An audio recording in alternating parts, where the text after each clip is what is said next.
আসসালামু আলাইকুম নাসির ভাই। ওয়ালাইকুম সালাম। ভাই কেমন আছেন? আলহামদুলিল্লাহ ভালো ভাই। আচ্ছা নাসির ভাই, চাঁদ রাতে আমরা গাবতলী সম্পূর্ণ ভিন্ন একটা চিত্র দেখতে পাচ্ছি। হাটে হাজার হাজার বললে ভুল হবে, লাখ লাখ গরু রয়েছে গাবতলী হাটে। আচ্ছা আচ্ছা। কিন্তু কোনো কাস্টমার নাই, এর কারণ কি? এর কারণটা ভাই, এটা আমি কিভাবে বলবো আর মানুষই বা কিভাবে বলবে। কুরবানি দেওয়া না দেওয়া যার যার ব্যক্তিগত ব্যাপার।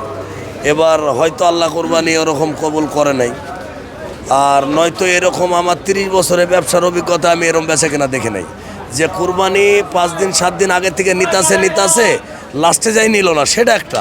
কিন্তু এই গাবতলী যারা 10টা গরু আনছে তার 5টা আছে, যে 20টা আনছে তার অর্ধেক আছে। এইভাবেও যেমন আমার 223টা, আমার এখনও 65টার আছে। এই জীবনের ইতিহাস যে আমার গরু কুরবানিতে থাকে, এই আমার ব্যবসায় ছিল না কখনো।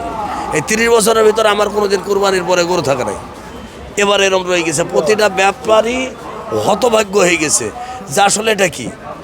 আর সবার একটা আইডিয়া ছিল যে এবার 2টা 3টা গভর্নমেন্ট মিলে একখানে যৌথ তারা ক্ষমতায় গেছে, হয়তো কুরবানিটা ভালোভাবে হবে, এটা কিন্তু হিসাব সবার ভিতরে ছিল। কিন্তু আমরা ওই রকম কোনো লোকই পাই নাই, দেখি নাই।